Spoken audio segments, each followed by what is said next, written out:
Hey, what's going on, everybody? Yuki Fan for you here with some Yuki News. Trying to catch up on some news videos that I haven't done yet. So let's get started. We got to talk about the Duelist Advent cards that come out in the Duelist Advent. This is what the pack is going to look like with the all-powerful Odd Eyes Pendulum Dragon. It's level 7 Dark Pendulum Effect Monster, 2500 attack, 2000 defense. I guess maybe he'll be like the Dark Magician of the set, I guess? Of the series? I don't know. Kind of weird. His Pendulum effects. Pendulum skill is 4. So his effects are, you can use the first and second Pendulum effects of Odd Eyes Pendulum Dragon once per turn. First effect, you can reduce the battle damage you take from a Pendulum monster you control attacking or being attacked to 0. Second effect is, during your end phase, you can destroy this card, and if you do, add one Pendulum monster with 1500 or less attack from your deck to your hand. Monster effect is, if this monster attacks or is attacked by an opponent's monster, the battle damage to your opponent is doubled. That is pretty scary. This thing just does double damage. This is a pretty crazy monster. And it kind of scares me a little bit. But this is actually a pretty good card, especially for Chaos Dragons, because it can be searched out with Eclipse Wyvern and gives them easy Pendulum summons. So this is actually a really good card for the Chaos Dragon deck. Next up, we introduce the new monster type. Legendary says Mythic Dragon type. This is the Synchro. Shining Dragon Star Shofuku. The effect is blurred out as well as attack and defense, so we don't really know anything about him. The way it looks pretty damn epic. And it looks like to be the 1, 2, 3, 4, level 8 looks like. Next up we have the Light Dragon Star Rifun. Is a light Ginru type, which is a Mythic Dragon type. It's kind of weird. And it's a tuner. 0 attack and defense. You can only use the first and second effect of Rifun once per turn. First effect is, when this card you control is destroyed by battle or by a card effect and sent to the graveyard, you can special summon one Dragon Star monster from your deck except for himself. All the Dragon Star monsters are floaters, so I'll be skipping that first effect. They all have that under their first effects. I'll just be reading the second effects. When a Dragon Star monster you control is destroyed by battle or by a card effect and sent to the graveyard, while this card is in your graveyard, you can special summon this card in your graveyard. And if you do, or I guess I mean from your graveyard, if you do, banish it when it leaves the field. So it's a Plex but zombie for the Dragon Stars. It's really nice. So this actually is a pretty nice effect. And the once per turn, it is once per turn each. So pretty much, if Dragon Star Rifun is destroyed, you can special summon a Dragon Star monster from your deck, and then you can basically special summon himself from the graveyard. So it's actually pretty nutty. Next up we have Dragon Star Hyken. Don't know his attack or defense yet. It's level 3 Earth. I think it's had fixed defense as well. Okay, this one allows you the exact same thing as Rifun, but is in face-up defense position instead. And you can only use each of his effects once per turn. During your opponent's main phase or battle phase, you can perform a synchro summon using only Dragon Star monsters you control as synchro materials. So he's pretty much, in a sense, Formula Synchron, having that effect. A synchro monster summoned using this card as a synchro material cannot be destroyed by a battle. This will make this card pretty damn busted, but we don't know his attack, defense, or effect, so only time will tell. And it does not specify that it can only be used for Dragon Star monsters, so this opens up a lot of plays for future tuners. And there's a level 2 one, you now have an Armadeus that can't be destroyed by battle, which is pretty annoying. Next up we have Fire Dragon Star Shungai. Is a level 4 fire, 1900 attack, 0 defense, so this is a mass chameleon target, which is pretty nice. Again, only once per turn. And First effect is the same, second effect is the same as the second guy. So a single monster summoned by using this card as a synchro material gains 600 attack and defense. This is really good for Mask Chameleon. As I said, this is not a tuner. So because of that, you can actually run Mask Chameleon in this deck and go for level 8 synchros quite effectively. Get a Stardust Dragon that now has 600 attack and defense, or Stardust Spark Dragon. Sorry about that. A Scrap Dragon or a Crimson Blader. This opens up a lot of plays for synchro summons, which is pretty nice. Next up, we have Element Discover Hippo. Or Entertainment Discover. My bad, Hippo. Level 3 Earth. 800 attack and defense. During the main phase of the turn this card is normal summoned, you can tribute summon a level 7 or higher monster in face-up attack position, in addition to your normal summon or set. Like any effect was returned. This is bait for the Mega Monarchs. So this adds in Mega Monarch edition. So pretty nice there. Now, one of my favorite little new archetypes from the Duelist Advent is the Shadow archetype, because they resemble dual tournament cards, and that's very apparent, especially with this Shadow Fusion. Look familiar? Think back. Just think back a little bit. Gem Knight Fusion. This is Gem Knight Fusion, but as a more darker tone to it. And there'll be more appearance of seeing this as we move on with the Shadows. We've already seen one Shadow Fusion, a Shadow Fusion monster that looks like a Gusto Synchro. Shadow Fusion is a normal spell card. You can only activate one Shadow Fusion per turn. You can fusion summon one Shadow Fusion monster using monsters from your hand or your side of the field as fusion materials. If the opponent controls a monster that was special summoned from the extra deck, you can use monsters from your deck as fusion materials as well. This opens up a lot of plays for this deck, since we run Exceeds and Synchros, which 9 out of 10 times your opponent is going to have some monsters from the extra deck. This allows you to deck within your deck quite well. And right now we don't really know some of the fusion requirements for some of these fusions, so I can't really say what this could be used as. But as of now, this seems pretty powerful.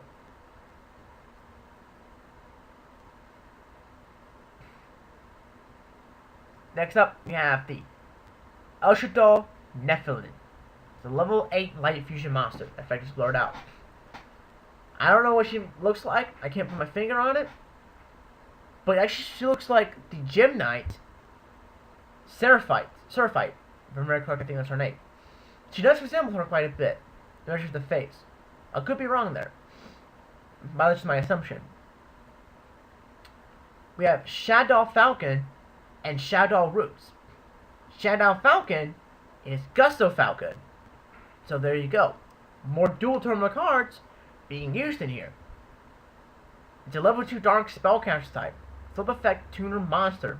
Attack and defense are unknown. You can only use one Shadow Falcon effect per turn and only once that turn. First effect is, if this card is flipped face up, target one Shadow monster in your graveyard, except for something unreadable, probably itself, and special summon that target in face down defense position. 2. If something unreadable is sent to the graveyard, I'm guessing if a Shadow monster is sent to the graveyard, you can special summon this card from your graveyard or hand. Something. It's by special summoning itself. So my guess is the Shadows might be part of a flip effect, sort of how Ghost Tricks are, where they kind of feed on the flip effects. So this might play into that as well. I can't really go into full detail because I don't really know myself, but it's already caught my attention and something that I'm really excited for. Next up, we have Shadow Roots, continuous trap card. Looks pretty damn epic. First effect, Special summon this card as an effect monster. Level 9, 1450 attack, 1950 defense. Spellcaster Dark. This card is also treated as a trap card. If this card was special summoned by this effect, you can substitute this card for any one attribute fusion material monster listed on a Shadow Fusion monster. If this card is sent to the graveyard by a card effect, you can target one Shadow spell or trap card in your graveyard except for itself and add it to your hand. So essentially, if it's sent to the graveyard by the effect of Shadow Fusion, you can add Shadow Fusion back to your hand. Now, it's a good thing this does say once per turn, because of the fact that you can just combine it with this trap card, add it back to your hand, and reuse it to gain more advantage. Now, I'm really interested in seeing what the requirements are for fusion, and since they have different attributes, I'm guessing they're sort of going to be like Elemental Heroes. And since this looks like it has 2800 attack and 2500 defense, so I'm guessing these guys are going to be sort of like heroes in a sense, where they may require different attributes for their summonings. If that's the case, then Super Poly is going to be quite easy, quite popular in this deck. Again, I'm just speculating. I don't officially know how these are going to work, but I'm quite curious, and I can't wait to see more. Next up, we have Entertainment Caldeo Scorpion. It's a Pendulum Effect monster, level 6 light insect, with 100 attack, 2300 defense. It's a pendulum scale of 4. Its pendulum effect. Light monsters you control gain 300 attack? Don't really know, but then you gain some amount of attack. Monster effect. Once per turn, you can target one monster you control and can attack each of your opponent's special monsters once.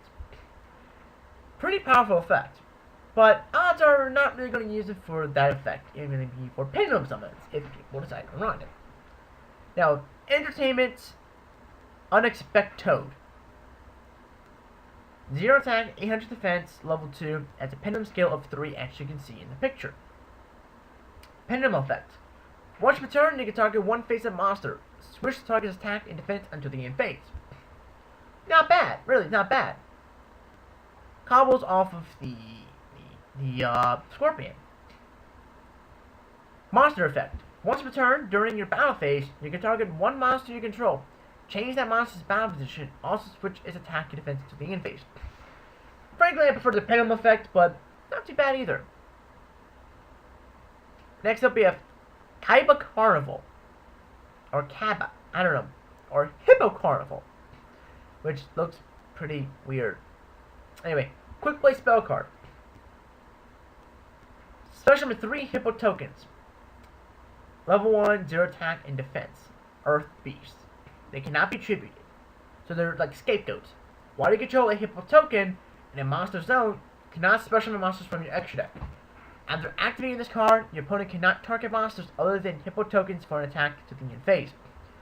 So it's pretty much Scapegoat, but not as powerful as Scapegoat. So I still say Scapegoats are going to be more popular than this. Starting at 2014, we have Mega Equipped Warrior Hydrotosi, which is this guy right here. Looks like it's 1400 attack, 900 defense, looks like it. If this card is flipped face up, you can target one spell trap card your opponent controls to destroy it. Not too bad. We also have Supply Unit, which is pretty freaking busted in my opinion. Once per turn, the first time a monster you control is destroyed by battle or a card effect, draw one card. Very good card for scraps, since you like to pop your own monsters, get more advantage off of this as well as the field spell. This is going to make scraps a pretty big threat in my opinion, even more of a threat than they already are. So this is going to give them a lot of advantage and allow them to deck thin. So, yeah. Now we have Yellow Dragon Summoner, which I think already had the effect, but I could be wrong. Should be a one monster, then target one monster on the field, turn the targets in the hand. Nothing really too special there. Next up we have Anti-Evil Spell Barrier. It's a field spell card. Monsters you control gain 300 attack during your turn and 300 defense during your opponent's turn. Not really something you're going to see, but it's an interesting concept. Now we also have Deck Custom Pack 1. You can see here some of the cards that are going to be in it. We have Jinzo, the White Horn Dragon, Blade Knight, Solidarity, Dandelion, Mahavilo. You can see some of the cards down here as well. Dark Hole is in this little special pack here. We call it the Haunted, Smashing Ground, a lot of cool things. The Collector's Duelist pack, we already know all of this, but I'll go over it since I didn't go over it yet. I don't think I did. But we have the effects are obscure, so we don't really know them. But we have Timaeus. The Legendary Knight Timaeus, when you special summon, he destroys spell cards on the field. Dark Magician Girl Knight. By using a card from your hand, you can destroy cards your opponent controls and make battle damage 0. Berserker Soul. Draw monster cards and inflict massive damage to your opponent. We don't really know all these effects, but you know we'll get them as time comes. We have some more GX stuff and 5D stuff. Shooting Star. If you control a Stardust monster, you can destroy cards. And Instant Fusion from GX, which is not the one we know. Call it Instant Polymerization. It's pretty much what I call it Instant Poly. Instantly fuse to continue an attack. So it's just you can attack with 2 monsters, then use Instant Poly, fuse them together, and then just hi, what you doing? I'm just going to ram you a little more damage. Hope Teen Slash, Rising Sun Slash. It is an equipped spell card. Equip only to a Utopia monster you control. Something cannot be destroyed by something effect, by monster effects I'm guessing. Something on the field, the text reads, any equipped spell that increases Utopia's attack, it supposedly increases the attack in an explosive way. Don't really know much about it, but the artwork looks pretty damn cool. V-Jump issue promo, Entertainment Silver Claw, that is blurred, but he does have 1800 attack and 700 defense. But that's pretty much all there is. This is a long video, I do apologize, but I wanted to get this all in one video. So give me your thoughts on all these cards, info in the comment section below. I know I'm late to the party with the news, but I wanted to get it out anyway, regardless. But out of all of these cards, what are you most excited for? For me, I'm excited for the Shadow Archetype. This looks pretty freaking amazing. It looks really awesome, and I cannot wait to see how this archetype progresses. Watch this be like the bad archetype and all their stuff is the best. But who knows? Who knows? I can't wait to see what that's going to bring out. Overall, a lot of nice cards, and I can't wait to see what they'll bring out and Duelist Advent even more. So, I hope you guys enjoyed this video, and I'll definitely see you guys next time. Bye!